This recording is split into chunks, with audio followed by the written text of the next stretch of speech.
सुनसरीको देवानगञ्ज पछाडि आज पर्सा, धनुषा, सिराका कैयन ठाउँहरूमा भएका तनावपूर्ण घटनाहरूले हामीलाई चिन्तित बनाएको छ। जयप्रकाश मेहता, ओम प्रकाश मेहता, गणेश यादव, 3 जना नेपाली नागरिकहरूको अनाहकमा ज्यान गएको छ। कैयन साथीहरू घाइते हुनु भएको छ। यस्तो बेलामा हामी सबैले सरकारलाई खोज्ने रहेछौँ, जुन स्वाभाविक पनि हो।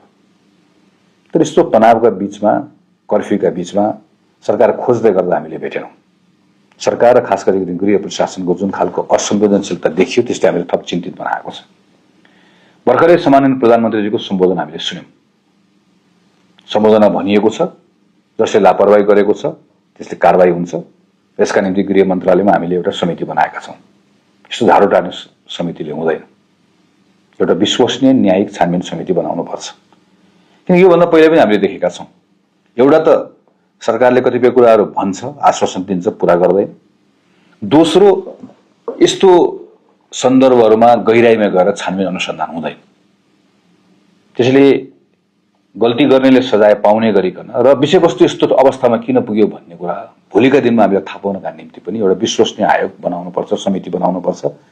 यसका निम्ति जहाँ लड्नुपर्ने त्यो लडाइँ हामी लड्छौँ। तर यहाँ विषय संघीय सरकारको मात्र होइन, विषय प्रदेश सरकारको पनि छ। प्रदेश सरकारको आफ्नो जिम्मेवारी छ।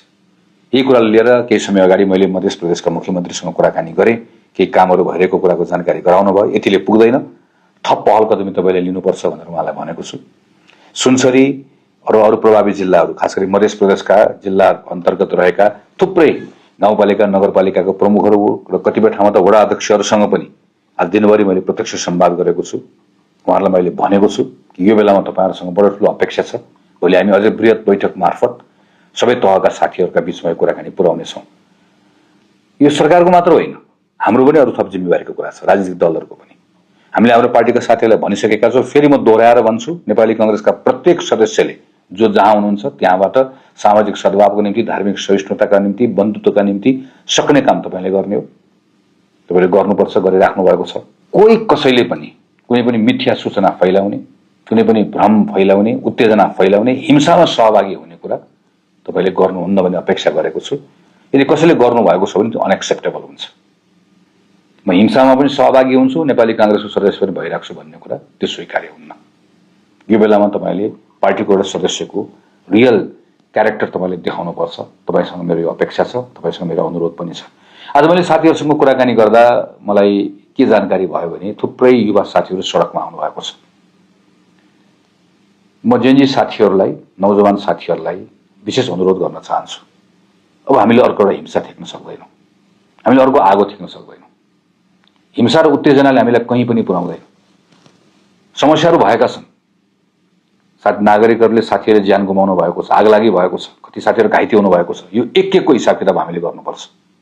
बल बढी प्रयोग भएको ठाउँमा बल बढी प्रयोग जसले गरेको छ उसले यसको जिम्मा लिनै पर्छ। लिन लगाएर तपाईँ हामी मिलेर छोड्ने हो। आगलागी जसले गरेको छ उसले पनि त्यसको सजाय पाउनुपर्छ। तर यसका निम्ति वातावरण बनाउने काम सबैभन्दा बढी तपाईँको जिम्मामा छ। त्यसैले मेरो तपाईँहरूसँग अनुरोध छ, यो बेलामा फिजिकल्ली पनि र सोसियल मिडियामा पनि कुनै पनि खालको भ्रम फैलाउने काम, उत्तेजना फैलाउने काम, हिंसालाई बढावा दिने काम, कसैलाई प्रोभोक गर्ने काम तपाईँले नगरिदिनु होला। तपाईँहरूबाट सबभन्दा बढी अपेक्षा हामीले गरेका छौँ। तपाईँहरूले सम्हाल्न सक्नुहुन्छ। किनकि मैले योभन्दा अगाडि उत्तेजनामा आएका युवाहरू मात्र होइन, सम्हाल्न सक्ने ताकत भएका युवाहरू पनि देखेको छु। तपाईँहरूबाट ठुलो अपेक्षा गरेका छौँ। म तपाईँहरू सबैलाई अनुरोध गर्न चाहन्छु, यो बेलामा तपाईँ हामी सबै मिलेर यसलाई थाम्नु पर्नेछ, यसलाई बचाउनु पर्नेछ। त्यसपछि हामी समस्याको गहिराईमा पुगेर यसको जे गर्नुपर्ने हो त्यो सबै कुराहरू गरौँला। यसका निम्ति म तपाईँहरू सबैलाई अनुरोध गर्छु। तपाईँहरूले ख्याल गर्नुपर्छ। थाहै नपाइकन हामी प्रयोग भइरहेका हुन्छौँ कहिलेकाहीँ। यही बेलामा आफ्नो स्वार्थको रोटी सेक्नेहरू विभिन्न सोचका साथमा विभिन्न तरकिब लगाएर तपाईँ हाम्रो बिचमा आइरहेका हुन्छ। तिनलाई चिन्नुपर्छ, तिनलाई पन्छाउनुपर्छ। यसका निम्ति फेरि एकपटक शान्तिको वातावरण हामीले बनाउनै पर्नेछ। यसका लागि म तपाईँहरू सबैलाई अपिल गर्न चाहन्छु, धार्मिक सहिष्णुता, सामाजिक सद्भाव, बन्धुत्व सबै हाम्रो अलौकिक पुँजी हो। हाम्रा सबै धर्मले यही कुरा हामीलाई सिकाएको छ। कल्याण गर, मानवताको सेवा गर, मिलेर बस, यिनै कुराहरू सिकाएको हुन्छ। कसैको पनि गलत कुरामा नलागौँ। यो सद्भावलाई, सहिष्णुतालाई कायम राख्नको निम्ति तपाईँले तपाईँको ठाउँबाट, मैले मेरो ठाउँबाट, हामी सबैले आफ्नो ठाउँबाट कामहरू गरौँ। सरकारले आफ्नो ठाउँबाट गर्नुपर्ने काम गरिरहेको छैन, तपाईँलाई थाहा छ, मलाई थाहा छ। यसको हिसाब किताब हामी गरौँला, हिसाब किताब पनि मागौँला।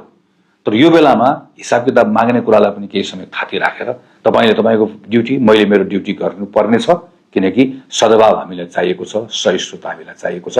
अर्को कसैले पनि अनागमा ज्यान गुमाउनु नपरोस्, कसैको घर सम्पत्ति आगलागी भन्न नजलोस्, हाम्रो बीचको बन्धुत्व कहीँ नटुटोस्। यसका निम्ति तपाईँ हामी सबै मिलेर प्रयास गरौँ, यही नै सबैलाई अनुरोध गर्न चाहन्छु। धन्यवाद। जयपाल।